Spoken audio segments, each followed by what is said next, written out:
नमस्कार दोस्तों, इस श्रृंखला की अंतिम रचना मैं आपके समक्ष प्रस्तुत करता हूँ। सामान्य तौर पर आप लोगों ने महिलाओं पर बहुत कविताएं पढ़ी होगी, बहुत सुनी होगी। इन दिनों मेरी ये कविता काफ़ी चर्चित रही है। बहुत सामान्य सामान्य से भाव हैं। महिलाओं की अक्सर ये शिकायत रहती है कि पुरुष प्रेम में बड़े कच्चे होते हैं, कमज़ोर होते हैं।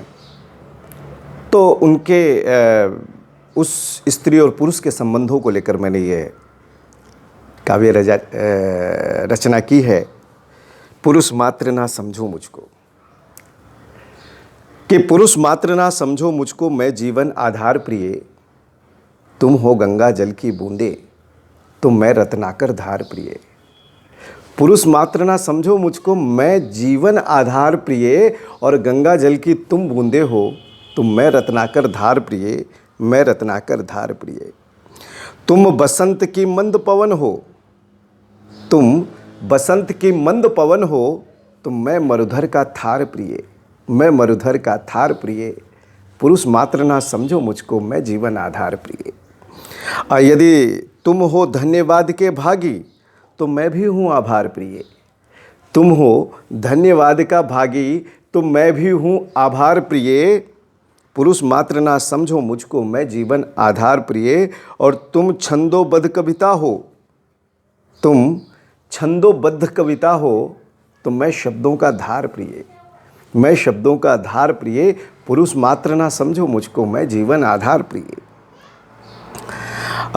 तुम समाज की संरचना हो, तुम समाज की संरचना हो, तो तुम समाज की संरचना हो, तो मैं भी हूँ व्यवहार प्रिय, मैं भी हूँ व्यवहार प्रिय। पुरुष मात्र ना समझो मुझको। तुम्हारी हर एक जीत के पीछे अब मैं संकेत करना चाहता हूँ कि पुरुष क्या है। इस शेर के माध्यम से कहना चाहता हूँ कि तुम्हारी हर एक जीत के पीछे स्वीकार मुझे हर हार प्रिय, स्वीकार मुझे हर हार प्रिय।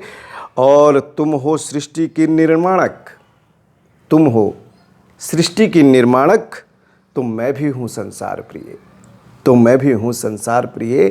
पुरुष मात्र ना समझो मुझको, मैं जीवन आधार प्रिय। नवरस भावों की गरिमा तुम, अंतिम पंक्तियों में कहने का प्रयास किया है कि नवरस भावों की गरिमा तुम, तो मैं तो बस हूँ प्यार प्रिय, मैं तो बस हूँ प्यार प्रिय। पुरुष मात्र ना समझो मुझको, मैं जीवन आधार प्रिय, मैं जीवन आधार प्रिय। बहुत बहुत धन्यवाद मित्रों। इस श्रृंखला को आगे बढ़ाते हुए मुझे बड़ा गर्व महसूस हो रहा है। तार शतक पुस्तक पर काम चल रहा है। बहुत ही जल्द आपके समक्ष 100 कवियों की एक साझा संकलन के रूप में आपके समक्ष होगा। मेरा प्रयास रहेगा कि उसको सभी तक मैं पहुंचा सकूं, उपलब्ध करा सकूं। बहुत ही जल्द आप लोगों के बीच में आएगा।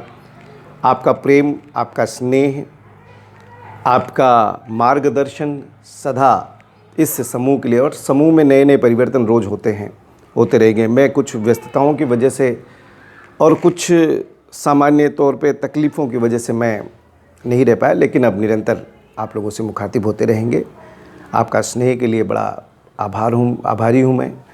ऐसा ही प्रेम बनाए रखें। वंदे मातरम।